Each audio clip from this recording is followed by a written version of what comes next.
जितना समझ लिया है मौलाना की भी गुफ्तगू हुई, हमारे मेहमान आलिम जो आए मधेपुरा से उनकी गुफ्तगू सुनी और अशार में भी कुछ बातें सुनी। शुहदाए करबला।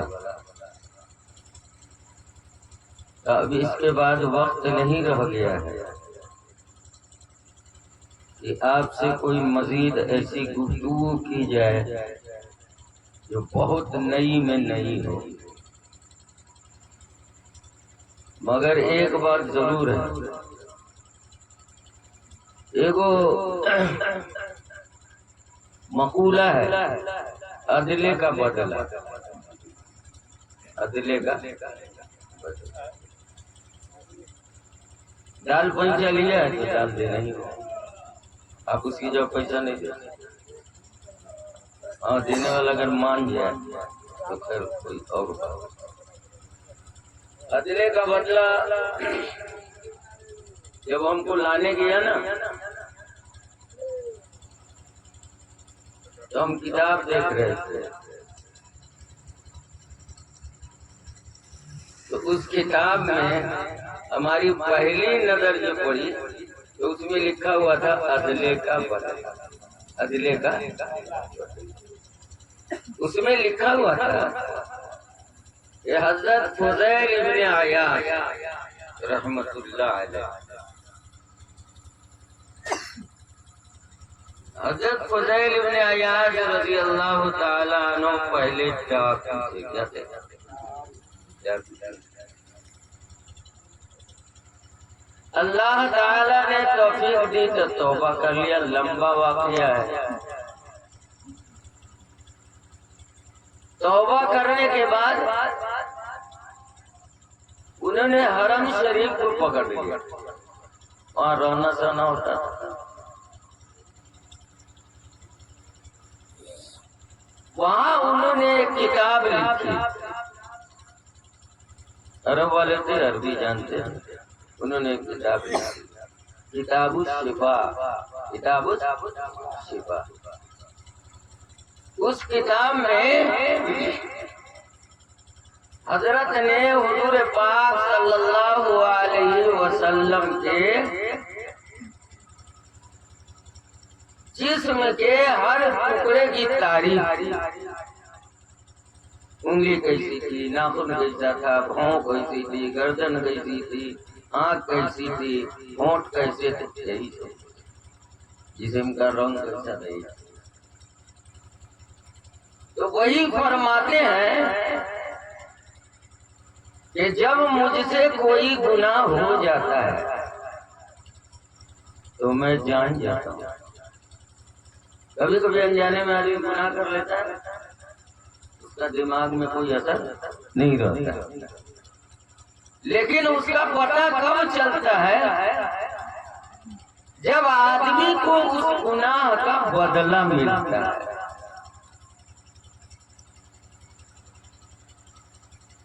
हजरत फरमाते हैं कि मुझे अब अपने उस गुनाह का जो मेरे ध्यान में नहीं है, गुनाह हो गया मगर मेरे ध्यान में नहीं है, तो उस गुनाह का पता कब लगता है, कैसे लगता है? कहा कि जब गुनाह हो जाता है तो मेरी औलाद, मेरी बीवी, मेरी बेटी मुझसे मुखालिफ हो जाती है, मुंह लगा लेती है, मुंह चढ़ाती है, अब्बा इसे, अब्बा इसे, ऐसा मर्तबा सब बोलती है औरत। तो मौली साहब सब हो गए हैं गड़बड़, इसीलिए तू सब गड़बड़।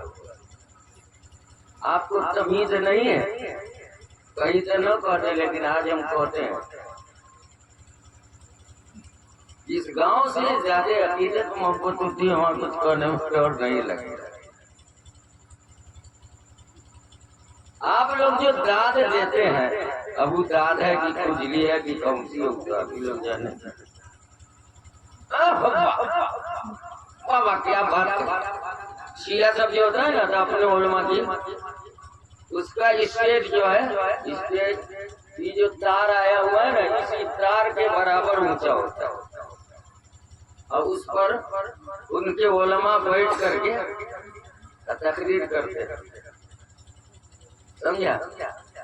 तो जो लंबा है अगर तड़प के उसके चेहरे पर हाथ ले जा सका तो ले जाता है, नहीं तो जान पर थपड़ी मारता है, मुंह में देखा था। बस समझ में आई कि नहीं है? आप लोग जो चीखते हैं चिल्लाते हैं, ये दाद देने का तरीका नहीं।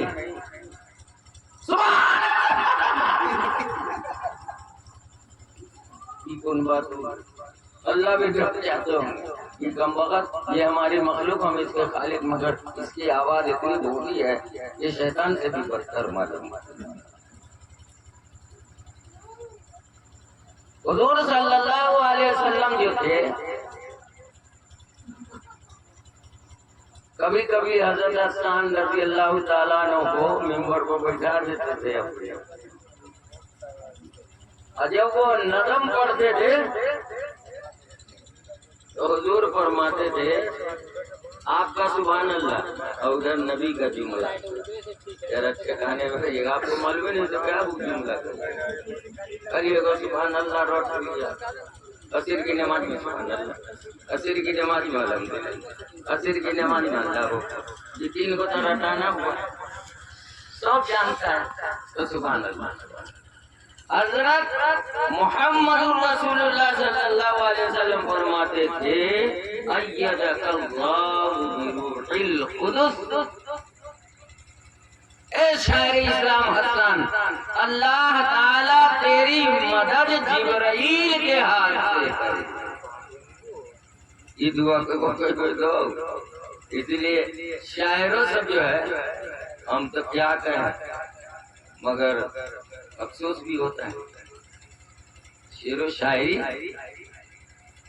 कोई मामूली चीज नहीं, लेकिन जो आदमी इसकी अहमियत को न समझे, खुद शायर या सुनने वाले लोग, कुरान में आए अश्शुअरा यत्तबिउहुमुल गावून अलम तरा अन्नहुम फी कुल्ली वादिन यहीमून। मालूम नहीं कहाँ कहाँ दिमाग उसका वो आता रहता है, खरी कारा सबको काटे काटे काटे, पता नहीं लगता कौन खरी कौन कारा है। कारा और खरी में फर्क है कि ना? खरी से कलम बनाते देखा है किसी को? नहीं बनता। किसका बनता है? कारा, न तो नरकट का। बात समझ में आई कि नहीं आई? हम किसको किसको रोकें, किसको किसको अदब को बड़ा काबिल हो गया, यही कोई को अदब मारो। अल्लाह ताला का एहसान है कि हम तो अल्लाह ताला ने कम नहीं दिया, लेकिन हम कम बन के, यही में हमारी भलाई है। अब तो हम जाने वाले हैं, जाने के बाद कोई कुछ करो उसे हमने कौन मतलब, तू मोर तू निकी में जा है जा में जा, और कोई। इसलिए आज सलीका सीखिए। बात समझ में आई कि नहीं आई? हमारे मुहक्किकीन बुजुर्ग उलमाए किराम ने लिखा है कि जलसा जुलूस जो करबला का होता है वो करबला के नाम पर, शोहदा के नाम पर और जिक्र हुसैन के नाम पर उनके इन बयानात को, लड़ाइयों को नोट बयान किया जाए। लिख करके नोट करके रख लीजिए। हम किसी आलिम से नहीं डरेंगे इस मामले में, जो हमारा मतलब है। आप उनके किरदार, आप उनके अखलाक, उनकी इबादतें, उनकी रियाजतें बयान नहीं करते। झगड़ा तो सबके घर में होता है, झगड़ा सबके घर में होता है। जो फितना होने वाला होता है वो होके रहता है। पूरा मदीना मौजूद है, मदीने की आसपास की बस्तियां मौजूद है। अब बलवाइए आकर के हजरत उस्मान रज़ियल्लाहु ताला अन्हु को कत्ल करके चले गए। किसने रोका? अली नहीं थे, जुबैर नहीं थे, तलहा नहीं थे, सब लोग थे। एक से एक बहादुर, काहे नहीं बचा सके? होनी थी, हो गई, होनी थी, हो गई। ये करबला तो कूफा में हुआ, और ये करबला जो हजरत हुसैन का हुआ वो तो मदीने में हुआ, रोज़ा रसूल था। होनी थी तो हो गई। यजीद है, यजीद के मामले में अब तक फैसला हो नहीं सका। कुछ लोग कहते हैं उसी की शरारत से, और कुछ लोग कहते नहीं उसका हाथ नहीं। ये सारी हरकतें मुनाफिकाना हुई है। वो दिमश्क में बैठा हुआ है, ये कूफा में बैठा हुआ है। खबर ले जाने और खबर पहुंचाने के मामले में तो आदमी को टाइम चाहिए कि नहीं चाहिए। आजकल की तूफानी गाड़ी, तूफान एक्सप्रेस और राजधानी एक्सप्रेस, डीलक्स सुपर एक्सप्रेस, बात समझ में आ रही है कि नहीं आ रही। इसलिए उसका चर्चा नहीं करना चाहिए। चर्चा करेंगे। मुआविया कौन थे जिसका बेटा यजीद था? मुआविया कौन है? सुफियान का बेटा। सुफियान कौन है? जिसकी बेटी उम्मे हबीबा हुजूर के निकाह में थी। हुजूर के साला भाई कौन हुए? मुआविया हुए। यजीद किसका बेटा? मुआविया का बेटा। मुआविया कौन? हुजूर के साला। यजीद कौन? तो वो हुजूर का सर बेटा। आप जो गाली दीजिएगा, आप जो बुरा भला कहिएगा, तो ये किस नस्ल तक जाएगी? हुजूर तक पहुंचेगी कि नहीं? एक बार आप कह दीजिए यजीद हरामी था, कह तो दिया, लेकिन हरामी की नस्ल का असर जो सुनेगा आदमी तो कहाँ तक पहुंचेगा? हुजूर तक पहुंचेंगे। नस्ल हरामी रोले तब नहीं हरामी। बात समझ रहे हैं कि नहीं समझ रहे हैं? बात को समझिए। तो हुजूर सल्लल्लाहु अलैहि वसल्लम का सर बेटा है।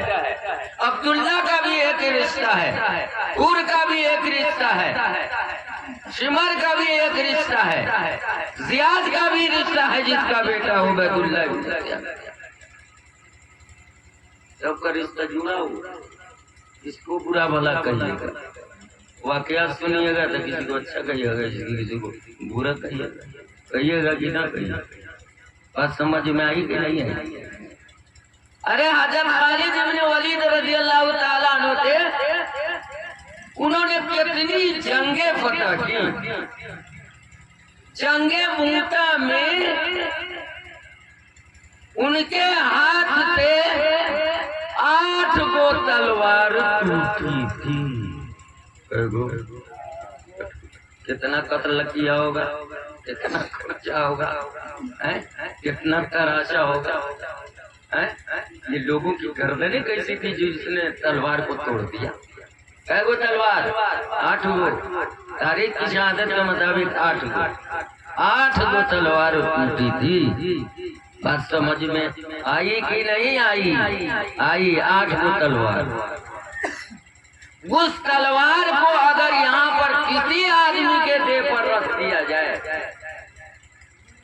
जो 1.5 मन पौने 2 मन से कम नहीं होती थी।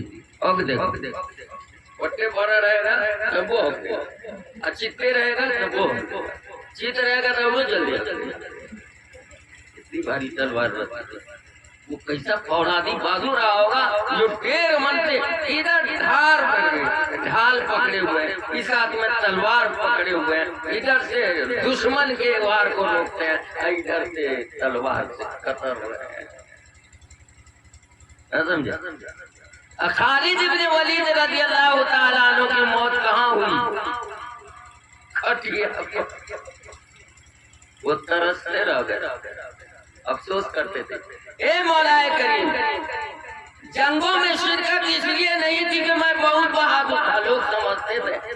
आपने जितना काम लिया वो भी बहुत अच्छा, लेकिन मैं तो ये सोचता था कि मैं शहीद हो जाऊं तो शहादत का दर्जा अलग होता है। शहीद किसको कहते हैं? शहीद जो जाएगा क़यामत के मैदान में तो अल्लाह ताला हिसाब नहीं करेंगे। अल्लाह को हर एक का हिसाब मालूम है। नामा अमाल तो आपको दिखाया जाएगा। आप कहाँ देखा होता जरा लिस्ट, हम कहाँ गलती कर ली। अल्लाह ताला तो रोज भी दिखा देते, लेकिन हमारे और आपकी तबीयत के मिजाज के मुताबिक अगर उस वक्त नहीं मिलता तो कहते अल्लाह ताला कहाँ तो नामा अमल जो हमारा रखे। तो फिर देना पड़ता कि नहीं देना पड़ता? और पहले ही से नाम अमाल रखा हुआ है, पहले ही से फरिश्ता मौजूद है। नाम अमाल के मुताबिक फरिश्ता गवाही देगा, लिहाजा तारीर में कोई गलती नहीं होगी। आज समझ में आई कि नहीं आई? तो खटिया पर मौत तो अफसोस करते थे। कोई एगो दूगो लड़ाई है, इसीलिए तो हुजूर सल्लल्लाहु अलैहि वसल्लम ने फरमाया था खालिद सैफुल्लाह। आज तक कोई अल्लाह की तलवार का लक़ब नहीं पाया, और किसने पाया? वो पाया जिसने खटिया पर दम तोड़ा। और उसकी आरज़ू की मौलाए करे, किसी में तो शहीद कर देता, छोटा सरैया जो जंग होती थी छुटकी, उसमें भी आप हमको कत्ल करवाते थे, शहादत नसीब करवाते। बात समझ में आई कि नहीं आई? मगर खटिया पर। और इमाम हुसैन रज़ी अल्लाह ताला अन्हु इस खानदान के थे, किस खून से के थे, किस पानी के थे, किस शरीयत के थे, किस दीन के थे। हर आदमी को मालूम है कि इन होठों पर हुजूर सल्लल्लाहु अलैहि वसल्लम का होठ पड़ता था। हुजूर सल्लल्लाहु अलैहि वसल्लम हुसैन के जिस्म को सूंघा करते थे और फरमाया करते थे, बच्चे जो होते वो रेहानुल जन्नत, जन्नत की खुशबू हुआ करते हैं, लिहाजा अपने बच्चों के बदन को भी सूंघा करो। रेहान कहते हैं तुलसी को। ये जो तुलसी है ना, समझा कि नहीं? तो यहाँ के तुलसी का बर्तन वो तुलसी न करे, वो का बर्तन ये नहीं करे। उसकी खुशबू अलग है, उसका मजा अलग है, उसका ज़ौक़ अलग है। बात समझ में आई कि नहीं आई? और ये जो तुलसी है, इसकी क्या वक़्त है? इसकी तुलसी की क्या वक़्त है? तो हुज़ूर सल्लल्लाहु अलैहि वसल्लम ने फरमाया कि फातिमा, हसन, हुसैन ये सब मेरे जिस्म का, मेरे जिगर का एक टुकड़ा है, एक हिस्सा है। तो वो बदनसीब हुआ जिसने हुसैन को मारा। यजीद ने कहा था उसको मारना नहीं, कुछ कहना नहीं, कैदो बंद मत करना, सीधे मेरे यहाँ दिमश्क भेज देना, सही तारीख में बता करना। बात समझ में आई कि नहीं आई? समझ में अलग है? तो हजरत हुसैन रज़ियल्लाहु ताला अन्हु की किस्मत में शहादत, चाहे शहादत जैसे भी हो, उसके हाथ से हो, दुश्मन के हाथ से हो तक हो गए कि ना हो। तो तोरे सब को कहला इतना बहुकी फूकिया, वो जो मर गई वो ओके कबर को कुटबू, तुम्हें हड्डियों नहीं हो, हड्डियों रहते ना तो अल्लाह वो जला के राख को जो पूरे सड़क पर मिल। बात समझ में आई कि नहीं आई? समंदर में कहाँ कहाँ का पानी होता है बताओ ना?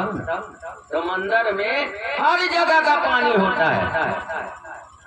कहाँ से होता है? हर जगह का पानी। आदम अलैहिस्सलाम से हम लोग पैदा हुए हैं, तो एक जरा हिस्सा हमरे आदम अलैहिस्सलाम से कोई रिश्ता न हो, ज्यादा बुलवा हो जाए या ज्यादा जीवन का सब हो तो क्या आधा यही ना को तो दादा हमारी नस्ल न हो, हुसैन हमारी नस्ल है, हुजूर सल्लल्लाहु अलैहि वसल्लम हमारी नस्ल है, हुजूर सल्लल्लाहु अलैहि वसल्लम तो आदमी की औलाद ना, तो सबका रिश्ता एक दूसरे से जुड़ा हुआ, तो उनको उन्हीं के हाथ से शहीद होना था।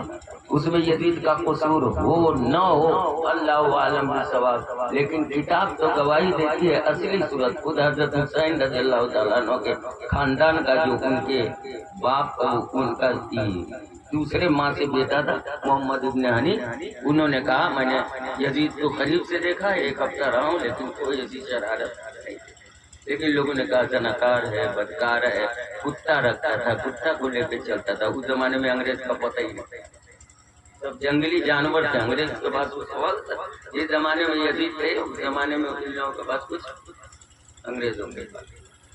बात समझ में आई कि नहीं आई? इसलिए हमसे भी बोला गए, हम तो मुंडी मारे हुए थे कि सिर्फ दुआ करा। चलो दरूद शरीफ पढ़ लो, अल्लाह ताला हमारे और आपकी तरफ से इतनी अच्छी बातें हुई हैं, अल्लाह जल्ला शानो हज़रत हुसैन के पूरे कबीले को, पूरे खानदान को अल्लाह अपनी रहमत से मालामाल फरमा। अपनी रहमत से निजात, अपनी रहमत से ए मौलाए करीम उनकी बरकत से हम सब की मग़फ़िरत फरमा। अल्लाह हम तो बहुत गुनहगार हैं, वो बहुत नेक थे। ए मौलाए करीम उनकी नेकी से हमारे गुनाह का कोई वास्ता नहीं है। ए मौलाए करीम जिस तरह हमारे गुनाह से उनकी नेकी का कोई वास्ता नहीं। मौलाए करीम वो बहुत नेक थे। हुजूर सल्लल्लाहु अलैहि वसल्लम के जिस्म के टुकड़े थे। ए अल्लाह उन्हीं का तो खानदान था, जाफर का खानदान, खालिद का खानदान, अली का खानदान, यही तो थे पूरे अबू तालिब का खानदान था। मौलाए करीम जिन्होंने हजरत हुसैन रज़ियल्लाहु ताला अन्हु का साथ दिया, जान की कुर्बानी दे दिया, माल की कुर्बानी दे दिया, अपने वतन को छोड़ दिया। मौलाए करीम जान के बदले जान दे दिया, सब के सब कुर्बान हो गए। जो दो चार बचे ए अल्लाह वो सही हुजूर पाक सल्लल्लाहु अलैहि वसल्लम का खानदान है, उनकी नस्ल है। मौलाए करीम हजारों करोड़ों दरूद जो आपकी जात के लायक और है, और वो लोग मुस्तहिक हैं। अल्लाह इतनी रहमत उन पर नाज़िल फरमा, और उनके वास्ते से हम सब लोगों अहले मजलिस और अहले इलाका अहले गांव तमाम लोगों की उनकी रहमतों से हम सबको अल्लाह ताला नवाजिश फरमाए। व आखिरु दावाना अल्हम्दुलिल्लाहि रब्बिल आलमीन। अल्लाहुम्मा ग़फ़िरली व लिवालिदैया व लिमन तवालदा व लिजमीइल मुमिनीन वल मुमिनात वल मुस्लिमीन वल मुस्लिमात अल अहयाइ मिनहुम वल अमवात इन्नका समीउन क़रीबुम मुजीबुद दाअवात। सल्लल्लाहु तआला अला खैरि खल्क़िही मुहम्मदिन व आलिही व सहबिही अजमईन बिरहमतिका या